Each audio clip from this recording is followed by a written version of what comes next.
안녕하세요. 시험 보느라 고생하셨네요. 자, 문제풀이 오늘 시작인데, 이론을 요약을 하고, 그 다음에 이제, 오늘 주신 문제집, 드린 문제집 갖고 수업을 할 겁니다. 그, 문제집은 여러분들이 풀어보세요. 여러분들이 풀어보시고, 지금 문제집에 있는 문제가, 이거보다는 더 많아요. 그래서 이제 문제집을 반드시 풀어보셔야 됩니다. 저랑 같이 못 풀기 때문에. 그래서 이제 우리는 문제집에 발췌해가지고 이 문제가 나왔거든요. 그렇기 때문에, 이 문제로 수업을 하고, 학원의 팀이니까 그렇게 일단 진행하고, 문제집은 여러분들이 풀어보시기 바랍니다. 아셨죠? 그래서 문제집은 꼭 풀어보셔야 돼요. 그 문제풀이는요, 복습을 안 하면 아무 소용이 없어요. 그래서 복습은 반드시 해주시고, 복습을 안 하면은 혼자 집에서 그냥 푸시는 게 좋습니다. 복습을 안 하면. 그래서 그날, 당일에 바로 해야 돼요. 하루 넘겨도 안 됩니다. 그래야 여러분들이 조금 기억이 더 오래 갑니다. 그래서 그 점 꼭 명심하시고. 자, 그래서, 문제풀이 과정. 제가 첫 수업이라면서요. 문제풀이가. 좋습니다. 자, 이론 정리를 한번 해보죠. 그, 요약집. 3페이지. 요약집 갖고 다니셔야 되죠? 요약집 3페이지. 자, 이 법의 제정 목적인데요. 이 부분은 출제가 17회, 20회, 21회로 되어 있어요. 작아요? 내가 소리를 줄였는데 일부러.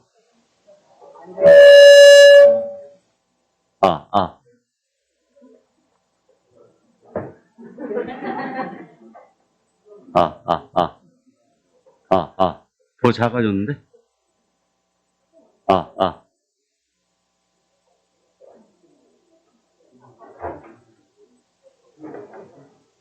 자, 문제집 법의 제정 목적.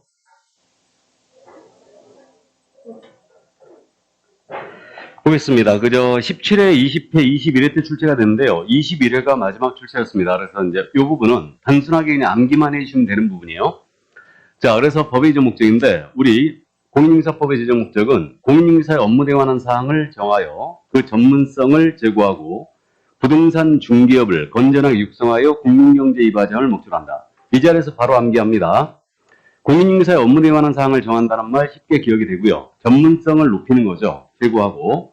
그 다음에 부동산 중개업 그랬는데요. 여기서 이제 유사표현에 속지만 하면 됩니다. 부동산업이 아니죠. 그래서 부동산 중개업을 건전하게 육성하여 국민경제 이바지함을 목적으로 한다.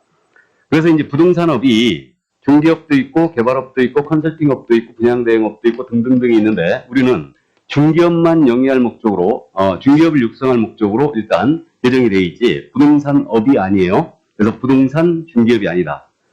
부동산업이 아니다. 부동산 중개업이다. 이 점을 일단 주의해 주시고요. 그리고 국민경제 이바지도 쉽게 기억이 됩니다. 그래서 가볍게 단순 암기만 해주시기 바랍니다. 자, 그래서 요거는 10년 전에 출제가 됐기 때문에 가볍게 암기만 해주시고 넘어갑니다. 용어의 정의. 이 용어의 정의 부분은 작년 시험에서 지금 출제가 안 됐습니다. 그래서 원래 매번 출제하는 부분인데 작년에 쉬었기 때문에 올해 출제가 지금 확실시되는 부분이에요. 그래서 용어의 정의 문제 유형은 일단 오늘 보셨지만 단순형 문제가 없었어요. 근데 단순형 문제가 없었는데 어쨌든 단순형 문제가 있어요. 단순형 문제라는 것은 이제 법제 2조에서 정한 용어의 정의다. 옳은 것 틀린 것 골라라 했고 중개라 하면 중개업이라 하면 개업공사라 하면 이런 식으로 물어보는 거예요. 이게 단순형이고 또 하나는 중개업에 대한 판례의 태도가 있거든요. 요걸 묻는 문제가 있는데 차라리 요 판례가 더 쉬워요. 그래서 단순형 문제가 더 어렵습니다. 그래서 두 가지 유형인데 최근의 교양은 이걸 응용하여 출제를 하고 있는 거죠, 지금. 그래서 단순형을 응용하여 내는 문제가 지금 나가고 있어요. 그래서 오늘 이 응용하여 나가는 문제가 집중적으로 지금 나가 있습니다. 오늘 이 문제가. 자, 그럼 단순형 6개 용어의 정의를 한번 기억해 볼까요? 중개라 함은 이렇게 출발했죠. 그러면 법정 중개대상물에 대하여, 즉 우리 법 제3조에서 정한 중개대상물에 대하여 거래 당사자 간 그리고 매매 교환 임대차 그 밖의 권리의 득실 변경하는 행위예요. 이것을 알선하는 것을 말한다. 네 가지 요소예요. 법정 중개대상물이 있어야 되고요. 거래 당사자가 있어야 되고, 매매기관 임대차, 그 밖의 권리에 득실 변경하는 행위를 알선하는 것을 말한다. 이게 바로 중개의 정의였습니다. 다음, 두 번째 용어의 정의, 중개업. 중개업은 글자 수가 3개잖아요. 그러니까 3가지 요소라고 기억합니다. 그래서 다른 사람의 의뢰로 출발한다는 걸 꼭 기억해야 돼요. 다음에 일정한 보수를 받고, 다음에 중개를 업으로 행하는 것을 말한다. 그래서 다른 사람 의뢰, 일정 보수를 받고 중개를 업으로 행하는 것. 이게 바로 중개업이에요. 그럼 중개업 정의에서는요, 중개 정의도 마찬가지인데 등록이 들어가야 안 들어가요? 안 들어가죠. 그러니까 예를 들어 중개업이라 하면 중개사무소에 개설 등록을 하고 다른 사람의 의뢰에 의해 일정 보수를 받고 중개를 업으로 행하는 것을 말한다. 라고 하면 틀렸다는 얘기죠. 그래서 등록이 들어간다면 무등록 중개업을 포함 못 시키게 돼요. 그렇기 때문에 등록이 들어가면 절대 안 됩니다.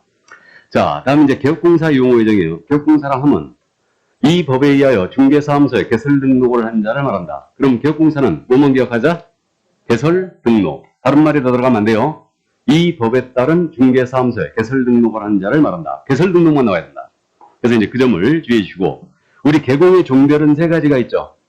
법인인 개공이 있고 공인인산 개공이 있고 중개인이 계십니다. 중개인이 현재 법제 7638호 법칙 제6조 제2항에 따른 개업공사로 되어 있죠. 자, 그래서 거기까지 이해해 두시고, 자, 네 번째 용어의 정의입니다. 공인인사 정의예요. 공인인사라 하면 이 법에 의하여 공인인사의 자격을 취득한 자를 말한다. 그러면 공인인사 정의는 뭐만 나와야 된다? 자격 취득. 자격 취득만 나와야 된다. 다른 말이 들어가면 절대 안 돼요. 그래서 이 법에 따른 자격 취득자를 말한다. 그러면 이 법에 의한 자격 취득자니까 외국에서 공인인사 자격을 취득한 자예요. 공인인사가 아닙니다. 그럼 개공이란 말과 공인인사란 말은 완전히 틀린 말이죠. 개공은 개설 등록을 한 자를 말하고 공인인사는 자격 취득한 자를 말한다. 자, 그 다음에 이제 소속 공인인사가 있죠. 소속 공인사는 말 그대로 기억한다는 걸 명심해야 돼요. 말 그대로 간다. 그래서 소속 공인사라 하면 개업공사에 소속된 공인인계사로서, 그 다음에 공인인사인 법인의 사원 임원을 포함합니다. 로서 중개 업무를 수행하거나 개업공사의 중개 업무를 보조하는 자를 말한다. 이렇게 나와야 돼요. 그래서 소공사 용어의 정의는 소속된 공인인계사로서 중개 업무 수행하거나 개업공사의 중개 업무를 보조하는 자를 말한다. 이렇게 나와줘야 되고, 이때 괄호 속에 있는 말, 최근 시험에서 이걸 엄청 잘 묻고 있는데 지금 그 법인인 개업공사입니다. 여기에 사원 임원이 있죠. 그럼 사원 임원으로서 공인인사인 자는 당연히 소공으로 일단 분류되고 있습니다. 그럼 소공의 종류는 다시 2가지가 있는 거죠. 직원인 소공이 있고 임원 사원 중에 자격증이 있는 자는 소공이라고 했으니까 임원 사원인 소공이 있어요. 그래서 이제 이렇게 된다는 거. 우리 법인의 임원 사원 중에 공인인사인 자가 몇 분의 몇이 있어야 돼요? 3분의 1이죠. 3명 중에 1명은 공인사야 됩니다. 그래서 이제 그 점을 이해주시고, 자, 그 다음 마지막으로 중개보조원이에요. 중개보조원은 공인인계사가 아닌 자로서 출발한다는 걸 꼭 기억해야 됩니다. 그러니까 공인인계사가 아닌 자로서, 그러나 개업공사에 고용된 거예요. 소속되어 중개상물에 대한 현장 안내 및 일반 사무 등 개업공사의 중개업무에 대한 단순 업무 보조라는 말 꼭 나와야 돼요.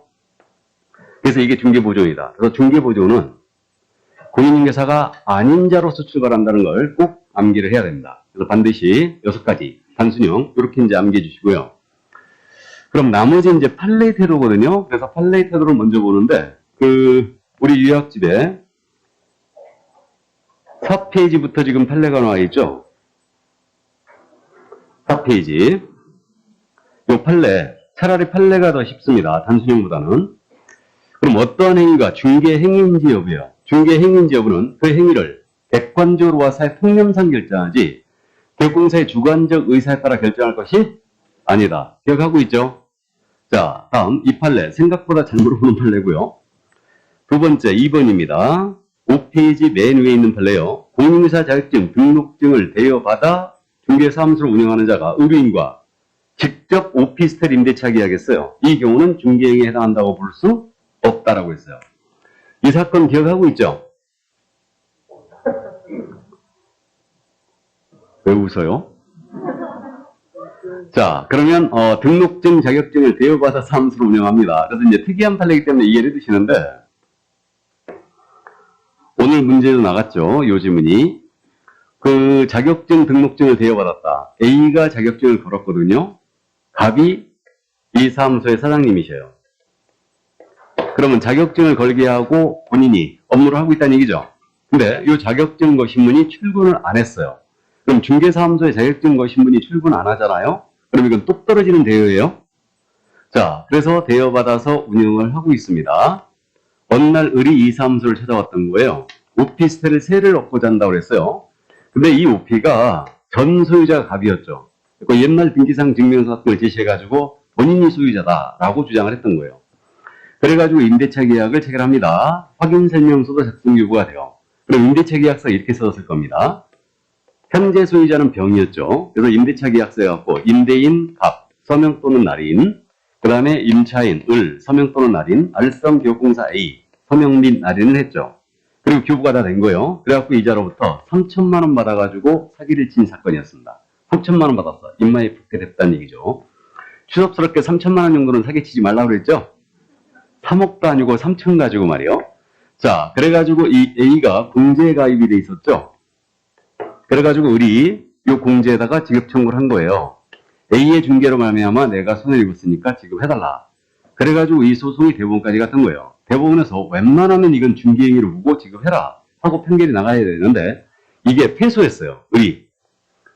그래서 이제 을이 패소를 했는데 왜 그랬냐면 중개라는 것은 이렇게 제3자적 입장에서 당사자의 거래를 소개를 했어야 된다. 근데 형식적으로 지금 A가 중개한 것처럼 돼 있지만 이자가 출근을 안 했죠. 그럼 실질적으로 이 A의 도장을 누가 찍은 거예요 지금?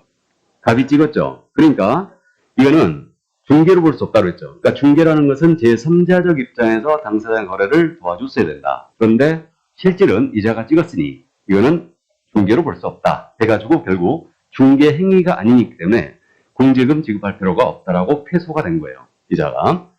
자, 그래서 결국은 포인트는 그거예요. 이거는 등록증 자격증을 대여받아 사무소를 운영하다가 직접 오피스텔 임대차 계약을 했다. 이건 중개로 볼 수 없다. 이렇게 이제 기억해 주시고. 자, 그 다음에 이제 3번 판례입니다. 이 3번 판례는 한 번도 안 말았기 때문에 기억을 해 두시는데, 이 부동산 중개 업무는요, 상법에서 그 상행이라는 게 있는데, 거기에 중개에 관한 행위가 들어가 있어요. 그리고 상법 46조에 들어가 있습니다. 그래서 이 상행위의 범위에 중개에 관한 행위가 들어가 있는데, 우리 부동산 중개 업무는 상행이라는 겁니다. 그래서 이제 중개 행위는 상행이다. 이 점을 꼭 기억을 해 두시고요. 한 번도 안 물어본 판례니까 기억해 두셔야 됩니다. 그래서 이제 중개 행위는 상행에 해당한다. 따라서 대공사가 중개에 대한 책임으로 보증각서를 써줬어요. 이것도 상행위로 간주했죠. 그래갖고 이제 연대 책임을 물었는데, 뭐 후단에 있는 내용은 참고하시고요. 중개 행위는 상행이라는 걸 일단 기억합니다. 우리 개공은 상인이 아니에요? 상인이죠. 중개를 영업을 하고 있죠. 그러니까 개공은 상인이에요. 그러면 이 상인이기 때문에 개공이 하는 중개 활동입니다. 상행이겠죠? 상행이에요. 그래서 이 정도 이해해 주시고. 자, 그럼 여기 중개의 성격이 지금 나왔으니까 한번 짚어볼까요? 그 4페이지에 지금 있는데, 우리 중개행위는 사실행위다, 법률행위다? 사실행위예요. 잘 묻는 내용은 아니지만 중개행위는 현장 안내를 한다는 사실행위, 계약서를 쓴다는 하나의 사실행위에 불과하지 법률행위가 아닙니다. 그러나 법률행위를 도와주는 보조행위이자 준비행위에 속하는 거죠. 그래서 이제 사실행위로서 보조행위이자 준비행위입니다. 그럼 개공은 갑을의 대리인으로서 이 물건을 중개하고 있는 것도 아니죠. 대리인이 아닙니다. 그래서 이제 중개행위는 사실행위에 불과하다. 이 정도 이해하시고. 그럼 중개가 되려면 세 가지 요소. 그 밑에 중개 3요소가 있는데, 일단은 중개 대상 물이 있어야 되죠. 그 다음에 중개 의뢰인이 있어야 되고, 세 번째 중개행위의 주체가 있어야 된다. 이 중개행위의 주체를 통상적으로는 뭐라고 해요? 개공이라 합니다. 개공사라죠. 그래서 중개의 3요소는 중개 대상물, 중개 의뢰인, 개업 공인기사. 요래 이해하시면 되고요. 자, 그래서 우리 중개 업무는 상행이다. 요 정도 이해해 주시고. 자, 다음 이제 네 번째 판례인데, 요거는 최근의 판결로서 일단은 참고만 해 두십니다. 네 번째 판결은 중개행위에 의한 권리의 득실 공개하는 법률행위가 강행법규에 반한다는 사정만으로는 공사법에 의한 중개행위에서 제외된다고 할 수 없다라고 했어요. 이게 무슨 사건이었냐면 자격증 대여 사건이었어요. 이게 그 사건에서 했던 얘기인데, 그 자격증을 빌려주는 이유는 적법한 법률행위, 이걸 중개하기 위해서 빌려준 거지 불법한 중개행위를 하라고 빌려준 것은 아니었다. 그래가지고 자격증을 대여받은 자가 이거 중개행위를 했는데 이게 불법행위였어요. 이걸 중개행위한 거예요. 그래가지고 주장을 그렇게 했던 거죠. 빌려준 사람이 뭐라 주장한 거냐면 적법행위하라고 빌려줬지 불법행위하라고 빌려준 건 아니다. 그러니까 이 자가 불법행위를 했으니까 이거는 결국은 불법행위를 중개했으니까 자격증 대여 아니다라고 주장했던 거예요. 이 사건에서 대법원은 빌린 자가 강행법규에 반한다. 그 중개한 행위가 강행법규에 반한다는 사정만으로 중개행위에서 제외된다고 볼 수 없다고 한 사건이에요. 참고만 일단 해두시기 바랍니다. 자, 그러면 이제 중개 관련 판례를 쭉 살펴봤고요. 이제 5페이지 맨 밑에 판례가 또 나오고 있죠. 이 판례들이 중요합니다. 알선 중개를 업으로 했는지 여부, 알선 중개를 영업으로 했는지 여부는 그 중개행위의 반복, 계속성, 영업성 등의 유무와 규모, 횟수, 기간, 태양 등 여러 사정을 종합적으로 고려하여 사회 통념에 따라 판단하는 겁니다. 그래서 중개행위인지 여부는 사회 통념에 따라 판단한다. 단순 횟수로 결정할 것이 아니라는 얘기예요. 자, 그럼 넘어가십니다. 넘어가서 우연한 기회 단 1회, 우연한 기회 단 1회요. 건물 전세 계약에 중개를 하고 보수를 받았습니다. 이는 중개업에 해당한다, 안 한다? 중개업에 해당하지 않는다.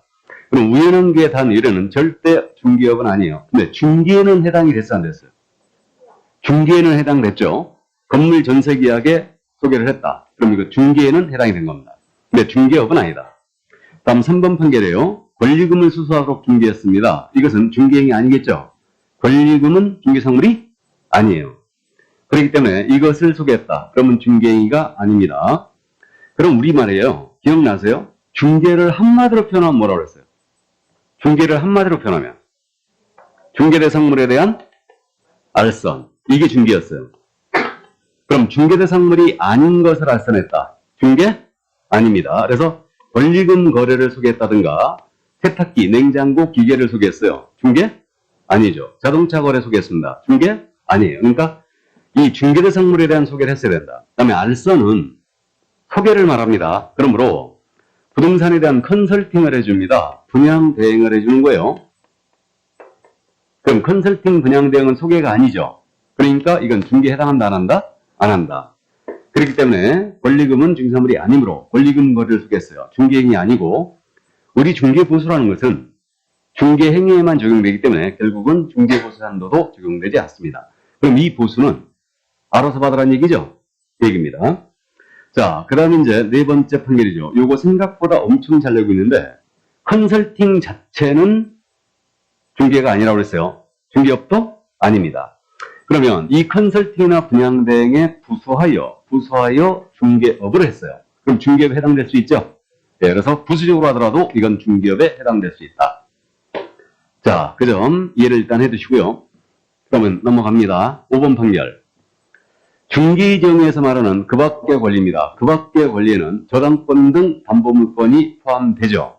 그래서 저당권 등 담보물권이 포함됩니다. 따라서 부동산에 대한 저당권 설정의 알선을 업으로 합니다. 업으로 하는 것이 설령 그것이 금전소비대차 계약이죠. 금전소비대차 계약은 대출 알선하는 거죠. 지금 금전소비대차 계약에 부수하여 이루었다 해도 중개업에 해당이 된다는 거죠. 그러니까 컨설팅에 부수하건 금전소비대차 계약에 부수하건 이건 중개가 저당권 설정의 알선을 업으로 했다면 중개업이 된다는 얘기입니다. 자, 그럼 이해해 두시고 다음에 6번째 판결입니다. 6번 판결. 이거는 중개행위라는 것은 쌍방 당사자로부터 의뢰받은 경우뿐만 아니고 일방 의뢰도 포함이죠. 일방의 의뢰를 포함하는 개념입니다. 그래서 일방으로부터 의뢰받아도 이건 중개업이 될 수 있습니다. 자, 그 다음에 이제 7번째요. 마지막입니다. 우리 중개업이라는 것은 다른 사람의 의뢰 일정 보수를 꼭 받아야 되죠. 그럼 보수를 받을 것을 약속하거나 요구까지만 했습니다. 그럼 약속 요구까지만 했으니까 이거는 보수 아직 안 받은 거예요. 중개업에 해당한다고 볼 수 없어요. 그럼 등록을 하지 아니한 자가 보수를 받기로 약속 요구까지만 했습니다. 이건 중개업에 해당하지 않으니 처벌 대상이 된다, 안 된다? 처벌 대상이 되지 않는다. 약속 요구한 행위는 여기까지. 자, 그래서 이제 판례 여기까지 정리를 해주시고요. 그럼 나머지 기타 참고. 우리 중개가 바로 이거라고 그랬죠. 그러면 중개대상물에 대한 알선인데 요 중개대상물에 대한 알선 행위를 계속 반복적으로 보수받고 했어요. 그럼 이꼬로 이게 뭐다? 이게 중개업이죠. 그러니까 중개에 해당돼야지만 중개업이 될 여지가 있는 거죠. 그럼 중개 처음부터 해당이 안 된다면 중개업도 될 수가 없다는 점 이해해 주시고, 그러나 이 컨설팅이나 분양대행이나 권리금 거래 소개는 중개가 아니지만 이것에 부수하여 중개를 업을 했다. 그럼 중개업이 될 여지가 있는 거죠? 그 점 이해를 또 해두시고요. 이게. 자, 그 다음 이제 최근에는 단순형보다는 응용된 문제를, 응용형 지문을 많이 낸다고 그랬어요. 그래서 이제 가볍게 잠깐만 연습을 해보면, 중개라는 것은 법정 중개대상물에 대한 거래 당사자 간의 매매기관 임대차, 그 밖의 권리득실 변경을 알선하는 것이라고 했죠. 그런데 이렇게 됐어요. 중개라 함은 법정 중개대상물에 대하여 거래 당사자 간의 매매, 교환, 임대차를 알선하는 것을 말한다라고 낸 거예요. OX. X죠. 권리의 득실 변경이 빠졌죠. 그러니까 틀린 거예요. 의미가 축소됐죠. 중개행의 대상은 이만큼인데 여기에는 매매도 있고 교환도 있고 임대차도 있고 저당권 설정이, 지역권 설정이, 전세권 설정이 등등등이 있는데 매매, 교환, 임대차를 알선하는 것을 말한다 했으니까 의미가 축소됐어요. 저당권 설정이, 지역권 설정이, 지상권 설정이 이것을 포함 못했기 때문에 이 정의는 틀린 겁니다. 그런데 거꾸로 된 거예요. 예를 들어서 법정 중개대상물에 대한 거래 당사자 간의 매매, 교환, 임대차를 알선하는 행위는 중개에 해당한다라고 낸 거예요. OX. 오죠? 둘의 차이를 이해하시겠어요? 그러니까 용어의 정의를 물었을 때는 정확하게 집어내야 됩니다. 근데 이제 요즘 최근의 개항이 이거라는 거죠. 중개대상물에 대한 당사자 간의 매매기관 임대차를 알선하는 행위는 중개 맞죠, 이거? 중개 맞아요. 그래서 이 점 이해주시고, 그 다음에 이제 괄호 속에 있는 말, 소공사 용어의 정의에서 법인의 임원 사원으로서 공인중개 사인자를 포함한다 그랬죠. 그러면 중개법인의 사원인자로서 공인중개 사인자는 단순한 업무만을 보조해도 이는 소속 공인중개사이다. OX. 오죠 이거? 알아보시겠어요? 그러니까 키포인트는 이거예요. 법인의 임원 또는 사원으로서 공인중개사인자요. 야는 단순 업무만 보조해도 소공사가 맞죠? 그래서 사원으로서 공인중개사인자는 소공사입니다. 그래서 이 점 또 이해주시고, 다음. 이거 중개정의에서 말하는 그 밖의 권리는 저당권 등 담보물권이 포함된다고 그런 거예요. 그러면 이게 우리 문제집에도 이 내용이 실려 있는데 이 중개대상 권리거든요. 이게 중개대상 권리에는 저당권 등 담보물권이 포함된다라고 낸 거예요. 그냥 중개대상인 권리에는 저당권 등 담보물권이 포함된다라고 출제를 했어요. 이렇게. 이거 일단 오라 가셔야 돼요? 틀렸다 가셔야 돼요? 오다. 오죠 지금? 근데 이 담보물권을 따져보면 여러분들이 유질저가 있다는 거 알고 있잖아요? 유질저가 있는데 이 중에 질권은 중개대상 권리에 들어간다 안 들어간다? 안 들어가요. 근데 이 질문 맞는 거예요? 원칙이니까 맞는 겁니다.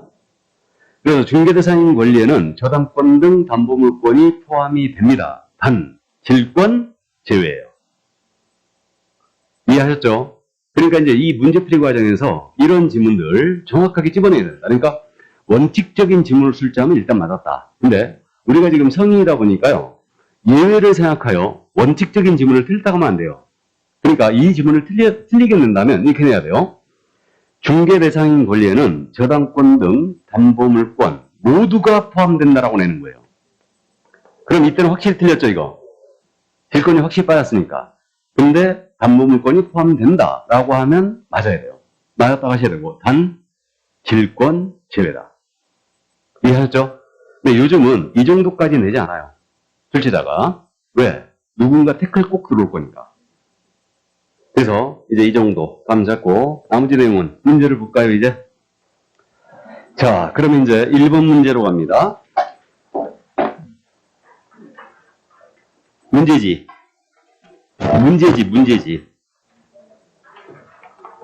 문제집 말고 문제지. 문제집은 여러분들이 풀어보시라고 했죠. 문제집은 여러분들이 풀어보시고 문제지. 우리 학원에서 오시는 교수님 중에 나처럼 발음이 명확한 사람 없잖아요.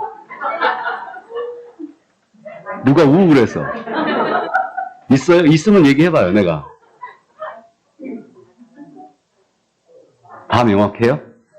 그래도 그 말 짧은 사람 한 사람 있잖아. 자, 그럼 1번 보겠습니다. 공인중개사 법령상 용어에 관련 설명으로 틀린 것 그랬죠. 그럼 이제 문제풀이니까요. 틀린 것 하고 나왔지 않습니까? 그러면 OX로 확실히 쳐줘야 되죠. 유치차량하지만 틀린 것 했으니까 X 치고 시작하는 거예요. 자, 그럼 1번입니다. 공인중개사에는 외국법에 따라 공인중개사 자격을 취득한 자는 포함되지 않는다. 그럼 외국법에 밑줄 긋고 포함되지 않는다 밑줄 긋고 X 나가는 거죠. 그러니까 이제 제가 여러분들을 시험 보실 때 돌아다니잖아요, 가끔. 기출특강 할 땐 제가 계속 돌아다니면서 한번 봤는데, 오늘은 안 돌아다녔어요. 아침에 내가 바빠가지고. 일단. 근데 돌아다니면서 보는 게 제가 뭘 보냐면요. 여러분들이 어떻게 문제를 푸는가를 보는 거예요. 근데 문제 푸시면서 핵심 포인트 단어에 밑줄 긋고 X축 그래야 됩니다. 이게 몸에 배야 돼요. 그래야지 여러분들이 나중에 돌아와서 검사를 꼭 하셔야 됩니다. 그러니까 중개사법은 검사를 꼭 해줘야 되는데 실수를 막자 이거예요. 실수를. 그래서 한 문제가 내 1년을 저항합니다. 이거 뭔 얘기인지 아시죠? 우리가 합격자 라인을 따져보면요. 합격자 라인이 우리가 과락 없이 평균 60점을 득점한 합격이지 않습니까? 이 60점대에 가장 많이 걸려 있어요. 60점대. 그러니까 한두 문제 차이로 합격을 하거나 불합격하거나 이렇게 지금 결정이 되고 있는데 이거 내가 평균 80점을 맞고 합격했다. 이거 자랑할 일 아니죠? 아니 80점 맞고 합격하면 무슨 여기에 금태 둘러줘요? 그리고 이거 100점 맞았다 다. 그럼 100점 이거 100점 맞았다고 하면 무슨 상주입니까? 그런 걸 준다면 우리가 이제 100점을 맞겠지만 그럴 필요가 없죠. 60점에 딱 합격하시면 진짜 잘한 거죠. 이게 잘한 건데 어쨌든 한 문제가 내 1년을 저하합니다. 그러니까 한 문제 차이로 탈락했거나 합격했거나 이렇게 지금 되기 때문에 중개사법에서 되도록이면 실수를 줄이자 이거예요. 우리가 사람인지라 실수 안 할 수 없죠. 그러니까 이제 시험장 갔다 오셔가지고 채점을 하시면서 아휴 내가 왜 답을 여기다 썼을까? 내가 미쳤네.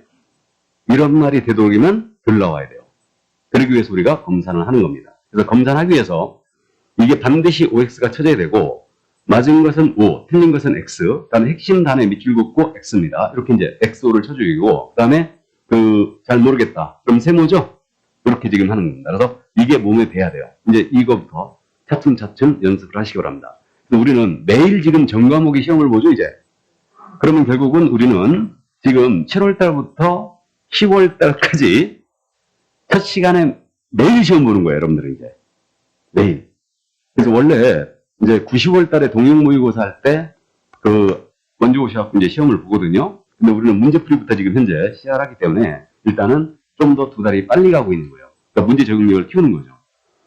자, 그래서 그거 몸에 배야 됩니다. 그래서 외국법 밑줄이고 포함되지 아니한다 밑줄 긋고 거기다 X 나가는 거예요. 아, O 나가는 겁니다. 포함되지 아니한다. 맞죠?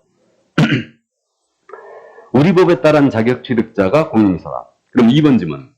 다른 사람의 의뢰에 의해 일정한 보수를 받고 금전 소비대차의 알선에 부수하여, 그럼 부수의 밑줄이죠. 저당권 설정에 관한 행위의 알선을 업으로 한 경우, 저당권 설정의 밑줄이죠.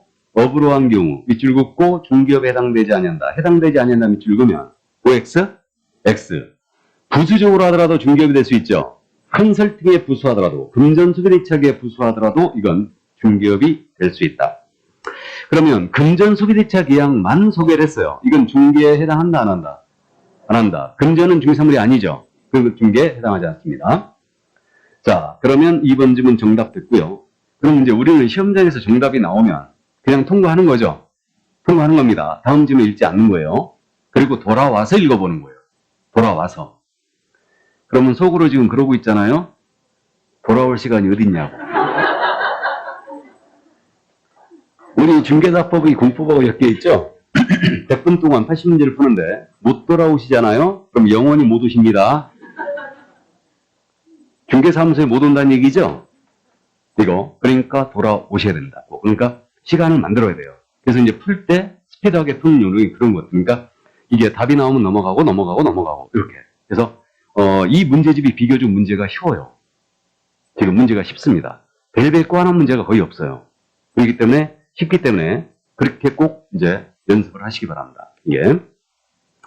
자, 그래서 2번 정답이었고요. 우리는 연습이니까 이제 3번 지문 내려갑니다. 거래 당사 사이에 부동산에 관한 환매 계약이 성립하도록 발생하는 일도. 환매 계약의 밑줄이죠. 중개업에 해당한다. 중개업에 해당한다의 밑줄이죠. 그리고 오 나가는 거예요. 그러면 이거 여기서 참고입니다. 환매 자체요. 대사하는 것 자체. 그럼 환매권의 행사, 환매 자체. 이건 중개 개입 여지가 없어요. 근데 환매 계약이라고 그랬죠, 지금. 그럼 매매 계약에 부수하여 다시 환매하도록 계약을 하는 겁니다. 이것은 중개할 수 있죠.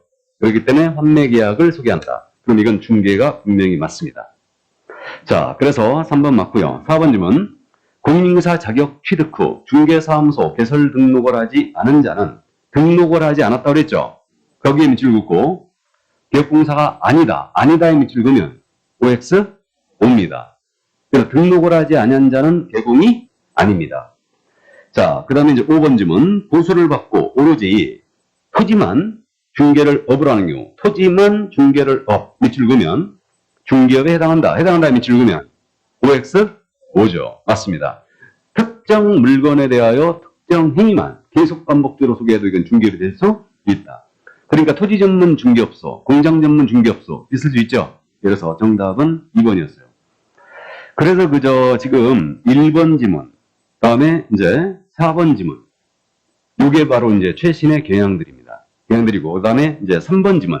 판매 계약을 소개했다. 이런 것들도 요즘 잘 내고 있어요.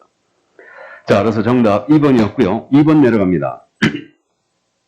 용어의 정의로 틀린 것을 냈습니다. 이건 29회 때 문제 일부 수정된 문제인데, 자, 개업공사라 함은, 그러면 이제 단순형이 지금 나오고 있죠. 그럼 개업공사라 함은 이렇게 딱 뜨면요. 여러분들이 먼저 떠올려야 될 게, 개설 등록만 나와야 돼. 그렇게 염두에 두고 읽어야 되죠. 아무 생각 없이 읽으면 다 맞는 것처럼 보입니다. 그래서 단순형이 있었을 땐 반드시 꼭 푸는 요령이 떠올리면서 읽어야 돼요. 개업공사라 함은 개설 등록만, 공인사라 함은 자격 취득만, 이런 식으로. 자, 그럼 1번입니다. 개업공사라 함은 공인인사 자격을 가지고 여기까지 읽었을 때 바로 X 나가버려야 되죠. 이 법에 의한 중개사무소 개설 등록을 한 자를 말한다. 그러니까 아무 생각 없이 읽으면 이 질문 맞는 것처럼 보이죠? 네, 그래서 1번 질문 틀렸습니다. 정답이었어요, 바로. 예. 자, 그러면 2번 질문 내려갑니다. 중개업이라 함은, 자, 중개업이라 함은 이렇게 나왔어요. 그럼 뭐가 떠올라야 돼요? 다른 사람의 의뢰. 이걸 명심해야 돼요. 다른 사람의 의뢰에 의하여 일정 보수를 받고 중개를 업으로 행하는 것을 말한다. 맞죠? 중개업은 세 글자니까 세 가지 요소다. 다른 사람 의뢰, 일정 보수, 중개를 업. 이렇게 나와야 되고.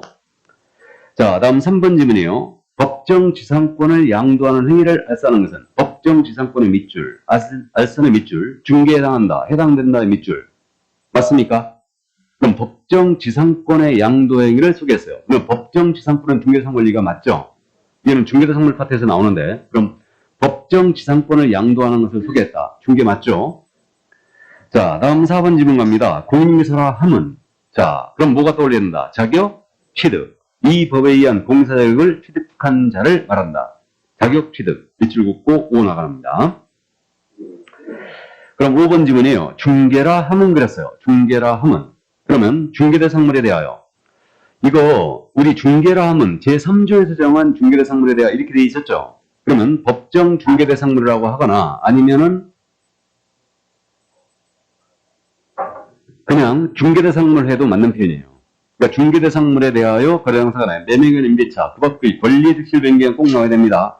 이것을 알선하는 것. 그래서 역시 5번 질문도 맞습니다. 그래서 중개대상물, 거래당사자, 그 밖의 권리의 득실 변경하는 행위, 그리고 알선. 그러면 맞습니다. 그래서 정답 1번이었어요.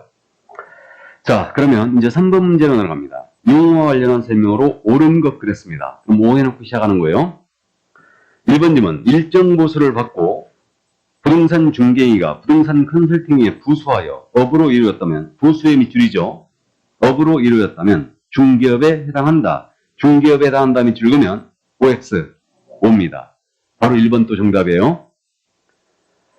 우리 시험장에서 40문제 중에요. 1번이 나올 문제가, 답이 1번이 나올 문제가 몇 문제 정도 나와야 됩니까? 8문제. 지금 속으로 왜 8문제지? 그런 분 계시죠? 우리가 지금 오지선다죠? 오지선다니까 답이 1번이 나올 확률이 20%. 그럼 40문제 중에 8문제 정도는 1번이 답이 나와야 되죠? 그래서 우리 시험지에서는요, 이걸 갖다가 꼭 8개 맞추는 건 아닌데, 대충은 맞춰요. 그러면 이 답을 쓸 때, 예를 들어서 뭐 3번이 연타석 4개가 나왔다. 이렇게 나올 수 있어요, 없어요? 있어요? 연타석 3번이 4개가 나올 가능성이 있나요? 나 이거는 본 적이 없습니다. 본 적이 없어요. 모의고사는 있을 수 있죠?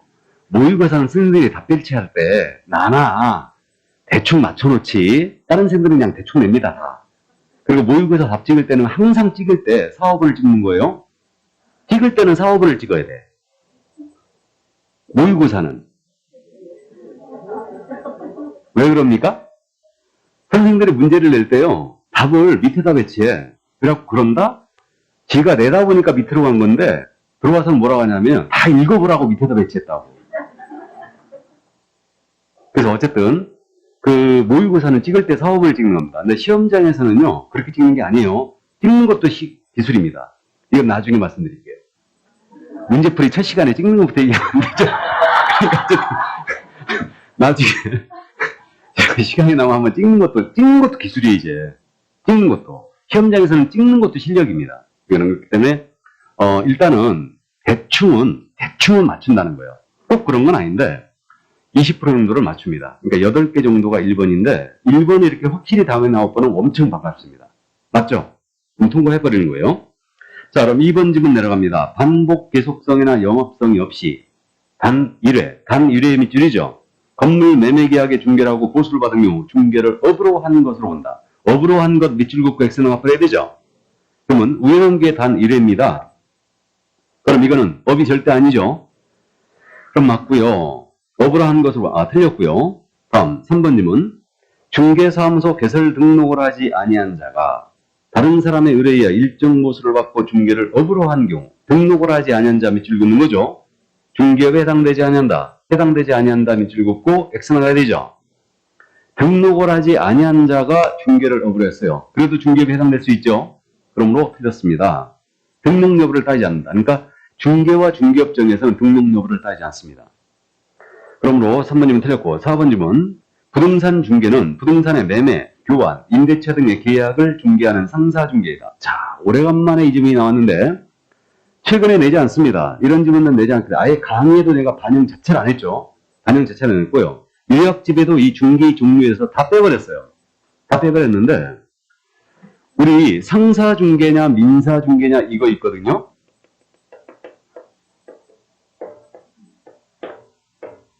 중개의 종류를 얘기하는 건데 우리 부동산 중개는 민사중개예요. 일단 개념이 나왔으니까 말씀드리는데 동대문에 가면 의류 도매업자가 있고 의류 소매업자가 있죠. 의류 도매업자와 의류 소매업자는 둘 다 의류를 사고 파는 걸 영업으로 하고 있으니 분명히 상인이 맞죠. 그러면 이 도매업자와 소매업자가 의류를 서로 사고 파는 겁니다. 의류를. 그럼 의류를 사고 파는 이 매매 행위는 영업을 위하여 지금 사고 팔고 있죠. 그럼 이 행위는 상행이에요. 이 매매 행위 자체가 상행이에요. 그럼 이 상행인 행위를 소개했잖아요. 상행인 행위를 소개하면은 이거는 상사중개라고 불러요. 상행위를 소개하는 걸 상사중개라 한다. 그러니까 상사중개는 상법이 규율합니다. 그런데 갑과 을이 부동산에 대한 매매를 하는 겁니다. 부동산 매매는 영업을 위하여 부동산을 사고 파는 게 아니죠. 일반적으로 부동산은 영업을 위하여 사고 파는 게 아니에요. 상품으로서 부동산을 사고 파는 게 아니란 얘기죠. 그러면 이 둘이 사고 파는 매매 행위는 상행위가 아니다? 상행위가 아니죠. 그럼 상행위가 아닌 행위를 소개했어요. 이걸 뭐라 한다? 민사중개라고 해요. 상행위 자체를 소개하면 상사중개, 상행위가 아닌 행위를 소개하면 이걸 민사중개라고 합니다. 그럼 민사중개의 범위에는 우리 부동산 거래를 소개합니다. 민사중개 맞죠? 남녀가 혼인하도록 소개하는 거예요. 혼인중매죠, 이거. 혼인중매 상사중개일까요? 민사중개일까요? 민사중개죠. 혼인을 영업으로 할 일이 없죠. 이게 그러니까 상행위가 아니에요. 그러므로 혼인중매도 민사중개입니다. 또 직업소개, 당연히 민사중개죠. 그래서 우리 부동산 중개는 민사중개 다 한다. 참고하시기 바랍니다. 일단 자, 그래서 문제를 그래도 인용을 했기 때문에 할 수 없이 이런 안 나오는 지문들도 지금 들어가 있는데 어쨌든 좋습니다. 그래서 4번 지문 참고하시고요. 우리 부동산 중개는 민사중개예요. 다음에 5번 지문 중개보조이란. 자, 중개보조이란 이렇게 뜬 거예요. 그러면 떠올라야 되죠. 공인중개사가 아닌 자로서 이 말 꼭 떠올라야 됩니다. 그래서 중개보조이라 하면 공인중개사가 아닌 자로서 출발하니까 이걸 꼭 명심하셔야 되고, 다음에 개공사에 소속되어 여기까지 좋았어요. 중개사물에 대한 현장 안내 여기까지 좋았죠. 중개사물의 확인 설명 의무를 부담한 자라 말한다. 확인 설명 의무를 부담 밑줄 긋고 X 나가버려야 되죠. 그래서 확인 설명을 할 수가 없고 의무 자체는 누가 부담하는 거예요? 개공이 부담하는 거죠. 그다음에 우리 소공은 확인 설명을 할 수가 있죠. 의무 자체는 개공이 부담한다.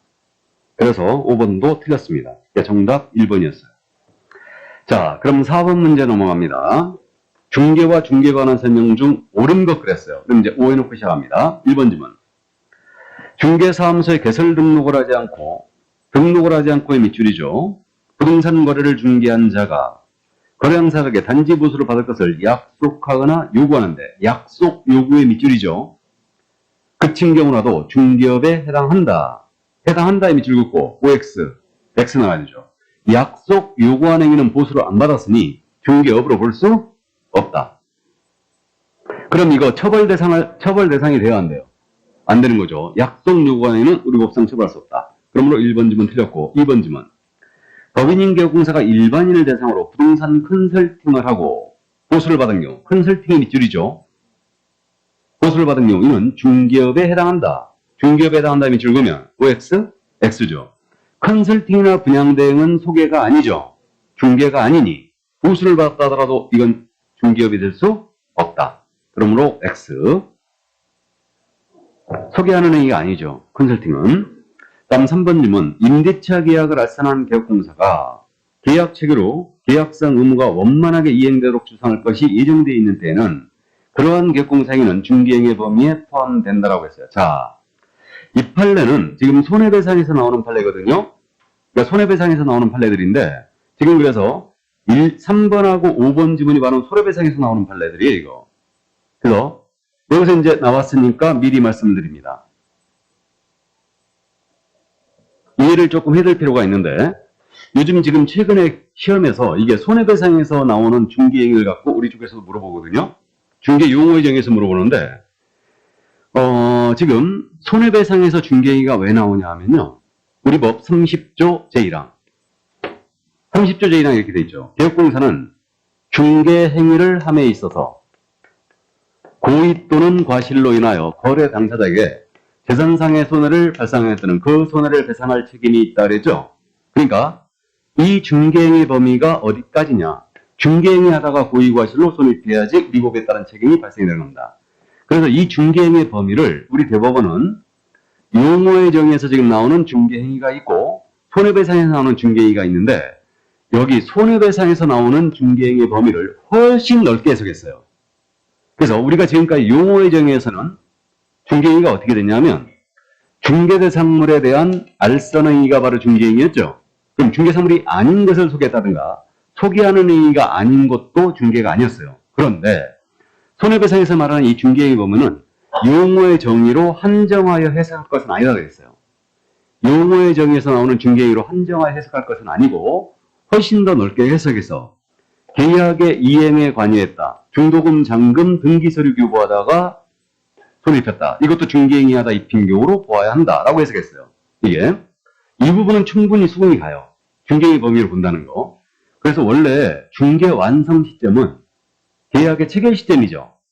그럼 계약이 체결이 되면 중개가 완성된 거예요. 그럼 그 이후에 중도금, 잔금, 등기서류 교부 행위는 민법이 관여할 사항이에요. 중개 완성은 계약의 체결이었으니까. 근데 해석을 할 때 중도금, 잔금, 등기서류 교부에 관여했다. 확정일자 부여에 관여했다라고 했다. 여기서 손에 펴도 이건 중개행위하다 비용으로 봐서 공제금 지급 책임을 인정했던 거예요. 3번이 바로 그 얘기입니다. 이게. 그러면 3번 지문을 보면 임대차 계약을 알선한 계약공사가 계약 체계로 계약상 의무가 원만하게 이행대로 추진할 것이 예정되어 있는 때는 그러한 계약공사행위는 중개행위 범위에 포함된다 그랬죠. 그래서 중개행위 범위에 포함, 밑줄 긋고 오나가는 거죠. 맞습니다. 이게. 그래서 그렇게 해석했고요. 나아가서 5번 지문을 먼저 보는데 5번 지문은 뭐냐면 이거였어요. 그러면 경매행위를 하다가 손이 폈다 이거예요. 그럼 경매행위라는 것은 물건에 대한 권리 분석을 해주고 취득에 알선해줍니다. 입찰 대리를 해주는 거예요. 그럼 이 사건은 권리 분석을 해주다가 잘못해주는 바람에 손이 폈어요.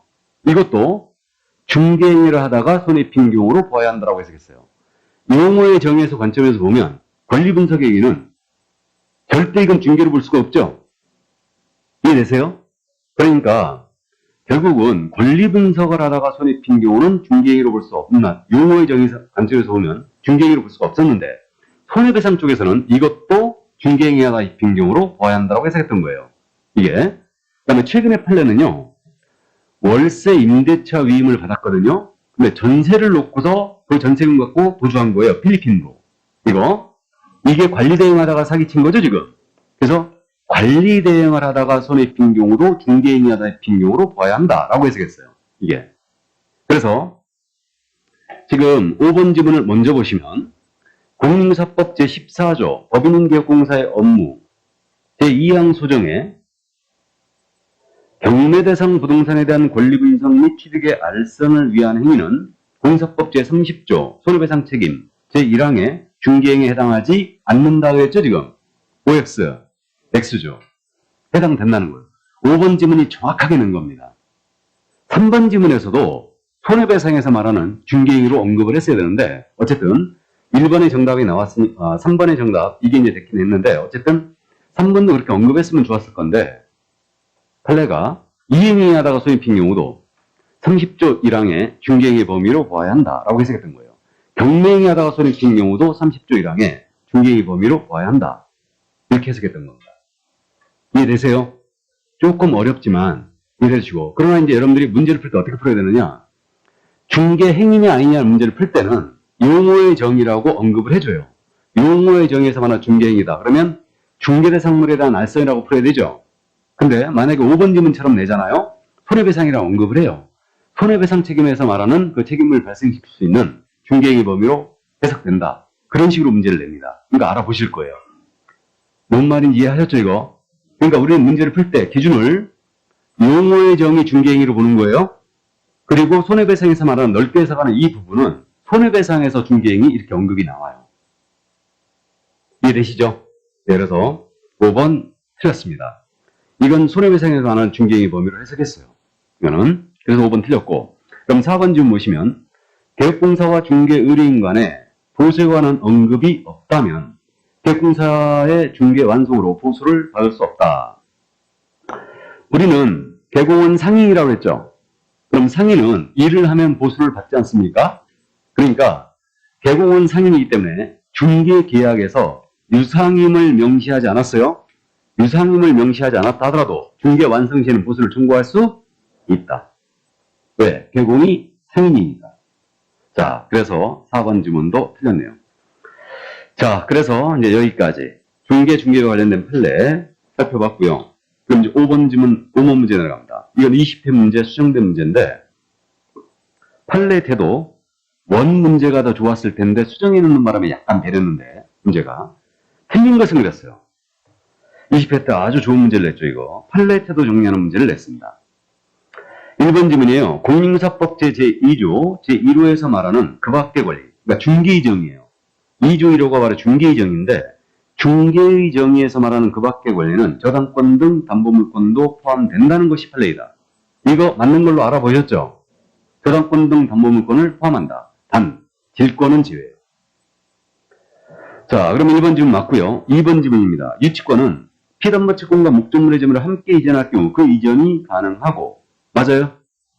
유치권 이전 가능하죠? 네, 피담보 채권과 분리한 유치권만의 이전은 우리 민법이 인정해요, 안 해요? 인정 안 합니다.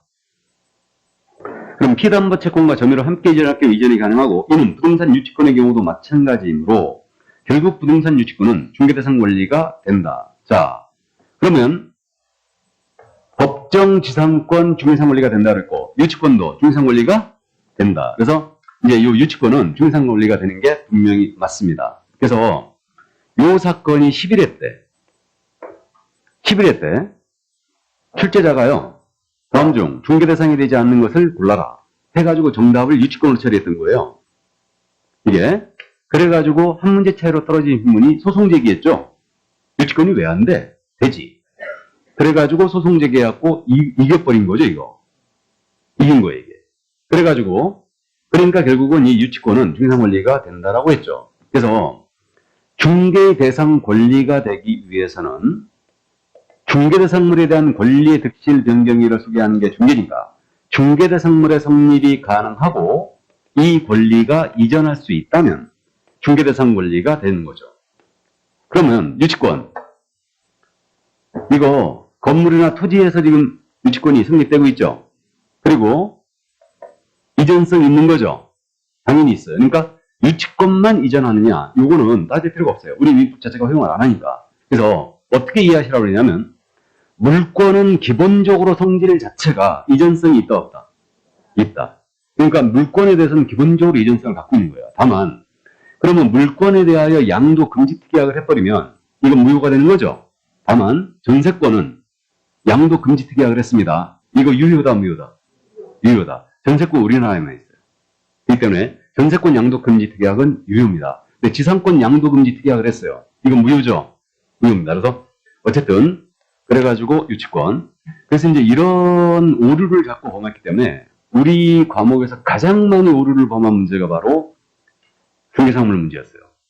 이 중개대상물 문제는 특히 권리, 유치권, 법정이상권, 법정재산권 이런 부분들은 민법하고 많이 관련이 되기 때문에 민법에 기초가 없는 출제명이 들어갔잖아요. 그러면 이제 이런 오류를 범하는 거죠. 그래갖고 이 중개사법 대학에서 강의하시는 분들이 부동산학을 전공하신 분들이 있어요. 공사법 강의하신 분들이. 그러니까 이제 결국 부동산학을 전공하신 분들은 법에 대한 이제 깊이 있는 이해가 없기 때문에 이런 오류를 자꾸 범하는 거예요. 그러니까 결국은 요즘 중상 문제가 문제를 보면 너무너무 쉬워진 거죠. 이런 오류를 자꾸 범했기 때문에. 예. 자, 그래서 2번 지문 참고하시고요. 3번 지문 내려갑니다. 중개인은 거래양사나 매매 등 법률행위가 용이하게 성립할 수 있도록 조력하고 주선하는 사실행위이다. 알아보시겠어요? 사실행위다 밑줄 그어놓고 그저 오나가는 거죠. 법률행위가 아닙니다. 사실행위입니다. 그러면 이렇게 된 거예요. 부동산 중개는 재산상의 법률행위에 해당한다. OX. 부동산 중개는 재산상 법률행위에 해당한다. OX. X. 멈칫할 필요가 없죠? 법률행위라고 그랬잖아요, 이건. 방금 뭐라고 그랬어요? 사실행위. 근데 눈이 재산상에 가 있죠? 그럼 안 된다는 얘기예요. 중개는 사실행위입니다. 현장 안내를 한다는 사실, 계약서를 쓴다는 사실, 사실행위에 불과합니다. 다음 4번 내려가죠. 중개행위에 해당한지 여부는 진정으로 당사자를 위해 거래 알선 중개를 의사를 갖고 있으면 개공의 주관적 의사에 의하여 결정한다. 주관적 의사에 밑줄 긋고 X 나가버려야 되죠. 주관적 의사에 따라 결정할 게 아니고 그 행위를 객관적으로 사회 통념상 결정한다. 그죠? 그래서 4번 정답이었습니다. 5번 질문. 중개행위에는 계획공사가 거래의 쌍방 당사자로부터 의뢰받아 중개하는 경우뿐만 아니고 일방 당사자 의뢰에 의한 경우도 포함된다. 일방 당사자 밑줄 긋고 포함된다 밑줄 긋으면 맞았죠? 그래서 정답은 3번이었습니다. 그럼 여기까지 하고 커피 한 잔 먹고 갈까요? 네.